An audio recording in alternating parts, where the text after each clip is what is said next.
کہ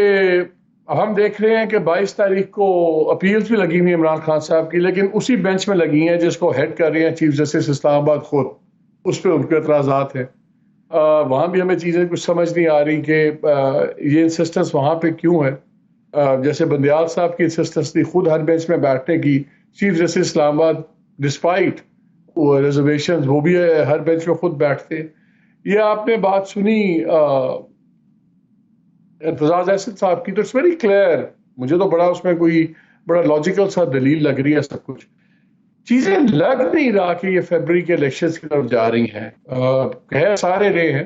لیکن جو سب سے امپورٹنٹ بات ایک اور بھی تھی وہ یہ تھی کہ اگر یہ ڈیڈ لائن نہیں سمجھی جاتی اور اگر الیکشن نہیں ہوتے نیشنل اسمبلی کے فروری تک ڈیلے ہو جاتے ہیں، سینسس پہ اس پہ آج بھی میٹنگ ہوئی الیکشن کمیشن کی، کوئی اس پہ ڈیلیمیٹیشن پہ پروگرس شروع نہیں ہوا، باتیں چیتیں ہوئیں، پھر بات ختم ہو گئی۔ ڈو یو سی الیکشنز ہوتے ہیں اور اگر یہ فیبرری تک الیکشنز نہیں ہوتے اور سینٹ کے بھی نہیں ہوتے تو کیا پھر چھکا لگ گیا جمہوریت کا، پھر ختم؟ جی شکریہ مالک بھائی۔ میرے خیال سے دیکھیں، اس وقت اگر ہم ملک میں آئین کی بات کریں، قانون کی بات کریں، تو کوئی عجیب سا لگتا ہے۔ اس وقت ملک میں نہ آئین ہے اور اس ملک میں نہ قانون ہے۔ انصاف دینے والا ادارہ جن جج صاحبان کا آپ نے ذکر کیا، آپس میں محاورتاً نہیں، لٹرلی اب دست و گریبان ہے۔ سپریم کورٹ واضح طور پہ دو دھڑوں میں تقسیم ہے، اور یہ تقسیم سپریم کورٹ سے لے کر نیچے لوور جوڈیشری تک یہ تقسیم موجود ہے۔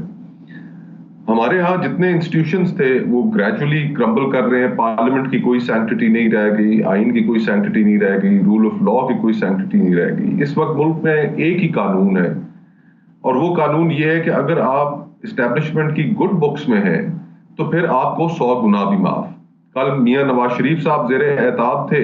مسلم لیگ نون، پیپلز پارٹی، یہ جماعتیں زیر اعتاب تھیں، لیکن پھر ان کو ہم نے حکومت ملتے ہوئی دیکھی۔ اور عمران خان صاحب جو منظور نظر تھے، ہم نے ان کے ستارے تبدیل ہوتے ہوئے دیکھے۔ تو یہ ہمارا انفارچونیٹلی مالک بھائی ایک سفر ہے جو دائروں میں جاری ہے۔ یہ ریاست، ہماری تاریخ، اگر اس کے اوپر ایک گہری نظر ڈالیں، اور آپ سے بہتر کون اس کو جانتا ہے کہ ہم ایک دائرے میں گھوم رہے ہیں، اور سوال ہمارے لیے یہ پیدا ہوتا ہے کہ 25 کروڑ لوگ ہیں اس ملک میں، 65% ہمارا جو آبادی کا طبقہ ہے وہ نوجوانوں پر مشتمل ہے۔ اس وقت 20 سے 25 ہزار نوجوان آپ کا لیبیا میں پڑا ہوا ہے، یورپ جانے کا خواہش مند ہے، وہاں پر پھنسا ہوا ہے۔ آپ کے ملک سے ریکارڈ امیگریشن ہوئی ہے، پروفیشنلز یہاں سے نکلے ہیں، تقریباً 1 ملین کے قریب آپ کے ملک سے لوگ نکل چکے ہیں۔ اس وقت تک ملک میں کوئی کاروبار نہیں چل رہا، اور اگر کوئی کاروبار چل رہا ہے تو وہ صرف لوگوں کو ملک سے باہر بھیجنے کا کاروبار چل رہا ہے۔ مہنگائی نے لوگوں کی اب حشر نشر نکال کے رکھ دیا ہے۔ تو ہم تو ایک بڑی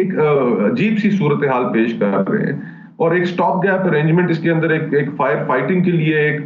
اسپیشل کاؤنسل بنائی گئی ہے جو انویسٹمنٹ لے کے آئے گی پاکستان میں۔ ٹھیک ہے، شاید گلف کے ممالک کچھ انویسٹمنٹ کر لیں، لیکن کیا پاکستان ایک آئیڈیل ملک رہ گیا ہے؟ تو ہمارے ہاں اگر الیکشنز بھی نہ ہوئے تو جمہوری اور نظام حکومت بغیر پبلک کے مینڈیٹ کے چلانا، گو کہ پاکستان میں آپ کو یہ تاریخ ملتی ہے، ڈکٹیٹرز یہاں پر موجود رہے ہیں اور لمبے طویل عرصے تک موجود رہے ہیں، لیکن اس دور میں بغیر مینڈیٹ کے ایک حکومت کو چلانا اور پھر بڑے بڑے فیصلے کرنا، پرائیویٹائزیشن کے، مائننگ کنسیشنز دینا، تو بغیر پبلک مینڈیٹ کے پھر ان کی ایکسیپٹیبلٹی تھوڑی مشکل ہو جائے گی۔ تو میرا یہ خیال ہے کہ ہمیں پاکستان میں ہم نے تمام تر تجربات کر کے دیکھ لیے ہیں،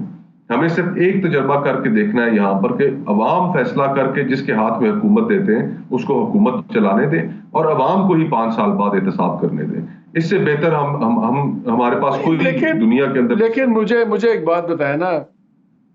لیکن یہ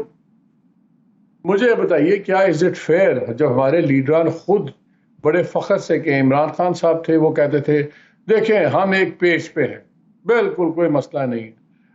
فارمر پرائم منسٹر شہباز شریف صاحب آن ریکارڈ ہے، انہوں نے کہا میرے پہ لوگ کہتے ہیں کہ جی اسٹیبلشمنٹ کا یہ بندہ ہے، مجھے یہ چیزیں نہیں چپتی، مجھے کوئی اس میں پرابلم نہیں ہے، میں تو پاکستان کے لیے ہر چیز کرتا ہوں، یہ کرتا ہوں، وہ کرتا ہوں۔ یہ فلانٹ کرتے ہیں اپنے ٹائز اسٹیبلشمنٹ کے ساتھ۔ ایک تو ہوتا ہے کہ ڈینائی نہ کرنا، ایک ہوتا ہے اس کے بارے میں آپ نے شیخی سے ماننا۔ اب جو مہنگائی ہوئی ہے یہ ایک سکسیسو گورنمنٹس کا فیلئر ہے۔ پیپلز پارٹی کا فیلئر ہے، یہ PMLN کا فیلئر ہے، یہ PTI کا فیلئر ہے، پھر 15 مہینے آگے کا فیلئر ہے۔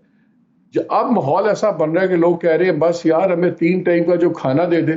ہمیں صرف پولیس جوتے نہ مارے، وہ اس سے بہتر آدمی کوئی نہیں ہے۔ جو آپ ڈیسپریشنس کی بات کر رہے ہیں کہ ڈیسپریٹ سچویشن ہے، اس کے اندر جب آپ کا لیڈر آف دی اپوزیشن بھی اٹھ کے کہتا ہے ہمارے بڑوں نے فیصلہ کیا ہے کہ فروری میں الیکشن ہوں گے، تو ڈو یو ریئلی تھنک اس کے بعد بھی گنجائش رہ جاتی ہے پولیٹیکل پارٹیز کو اس کے بعد ہارڈ بال پلے کرنے کی؟ مالک بھائی، یہی تو آئرنی ہے پالیٹکس کی، دور حاضر کی سیاست کا یہی تو المیہ ہے کہ سیاستدانوں نے سیاست چھوڑ دی ہے، ان کے کلوزٹس کے اندر ایسے سکیلیٹنز ہیں، ایسے گڑے مردے ہیں کہ جن کو باہر نکالا جائے، کرپشن میں لتھڑے ہوئے ہیں کہ وہ کوئی بات کرنے کے قابل رہ ہی نہیں گئے، اور حکومت میں آنے کے لیے جو پاور پالیٹکس ہے اس کے علاوہ انہیں کوئی اور راستہ نظر نہیں آتا، اور وہ اس راستے کو من و عن قبول کر کے بیٹھے ہیں،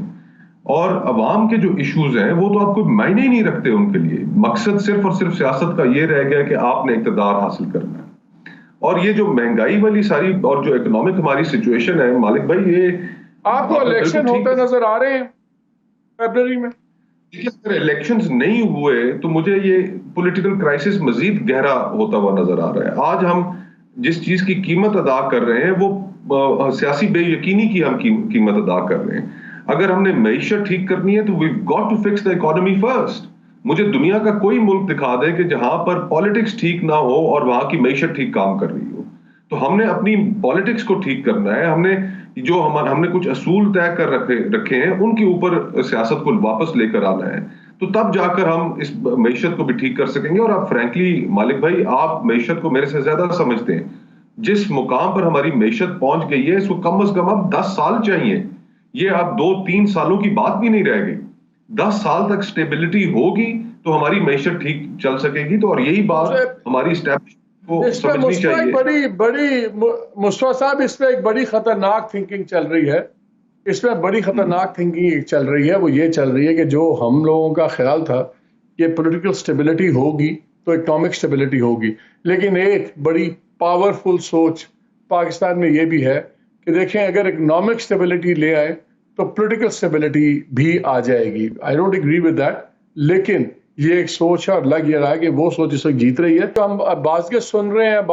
ہیں کہ جی -1 نہیں -2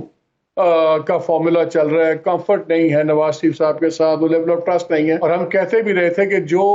انٹرم پرائم منسٹر وہی بنے گا جس کا نام لیڈر آف دی اپوزیشن دے گا، اور اس کی ایک تاریخ ہے، کیونکہ یہ کچھ تاثر یہ مل رہا تھا کہ میاں صاحب wants to impose his own man as caretaker prime minister، اور اسٹیبلشمنٹ کو ان پہ بڑی ڈسکمفرٹ تھی، انہوں نے رسک نہیں لیا تمام شہباز شریف کے ساتھ کمفرٹ کے باوجود، اور راجہ ریاض کے ہی تھرو نام دیا۔ راجہ ریاض صاحب بھی کہتے ہیں ہمارے بڑوں نے فیصلہ کر لیا ہے۔ میاں صاحب کی بھی آپ نے دیکھ لی ہے، میرے نزدیک تو ایک بڑا اس پہ ایتھیکل کویشچن اٹھتا ہے کہ وہ بات ہیلتھ کی کرتے ہیں لیکن پوری دنیا میں فلائی اراؤنڈ کرتے ہیں۔ -2 کا اگر فارمولا ہوا تو تب آپ کے خیال میں الیکشن ہونے کی پاسبلٹی زیادہ ہے؟ مالک بھائی، ایک تو پرنسپلی اگر ہم دیکھیں تو مائنس سیاست سے کوئی کیوں کیا جائے اور کیوں ہو، میاں نواز شریف صاحب ہوں یا چیئرمین PTI ہوں عمران خان صاحب ہوں، یہ اختیار تو اس ملک کے عوام کے پاس ہے کہ وہ ایک جمہوری طریقے سے جس کو مرضی ہے مائنس کر دیں، نہ ووٹ دیں اور حکمرانی کسی کے ہاتھ میں دے دیں۔ ہم کیوں بضد ہیں کہ ہم نے اس ملک میں کریانے والے کو، ٹھیلا لگانے والے کو، ریڑی لگانے والے کو، عام ہماری جو مڈل کلاس ہے اس کو، عام لوگوں کو ہم نے یہ اختیار نہیں دینا کہ وہ یہ فیصلہ کریں کہ وہ کس کو اپنی حکمرانی دینا چاہتے ہیں اور کس سے واپس لینا چاہتے ہیں۔ جب تک نہیں، لیکن یہ ٹرینڈ تو پولیٹیشنز نے خود شروع کیا ہے نا۔ خان صاحب تھے تو وہ کہتے تھے کہ نواز شریف اور زرداری کو میں مائنس کر دوں گا، یہ لوگ آئے تو انہوں نے کہا ہم عمران خان کو مائنس کر دیں گے، تو پھر تیسری پارٹی کہہ رہی ہے ہم آپ دونوں کے ایک بندے کو مائنس کر دیں گے، تو شروع تو مجھے پولیٹیشنز نے خود ہی کیا۔ تو یہ وہی مالک بھائی دائروں کا سفر ہے نا۔ 2014-15 کی بات ہے، کوئی کسی کو مائنس کرنے کی بات نہیں کر رہا تھا، اور اچانک ہم نے دیکھا کہ ڈان لیگ سامنے آ گیا، اور وہ جس وقت کہا گیا کہ جناب یہ تھوڑی سی چیزیں اس پہ ذرا غور کر لیں، ایسا نہ ہو کہ ہم انٹرنیشنل کانسیکوینسز اس کے بھگتنے پڑے ہیں، ایف اے ٹی ایف ہمارے سامنے موجود ہے، لیکن وہ نواز شریف صاحب کے خلاف ایک قصہ کھڑا کر دیا گیا اور پھر اس کے نتیجے میں ہم نے دیکھا کہ پاکستان گیا ایف اے ٹی ایف کی گرے لسٹ میں، 8 سال وہاں پر رہا گرے لسٹ کے اندر، اور اس کے پاکستان کے لیے کانسیکوینسز ہوئے۔ تو ہم جب کوئی چیز نہ بھی ہو رہی ہو تو ہم خود کوئی نہ کوئی اختراع بنا لیتے ہیں، اور اس وقت ایک اختراع بنائی گئی ایک حکومت کو کمزور کرنے کی۔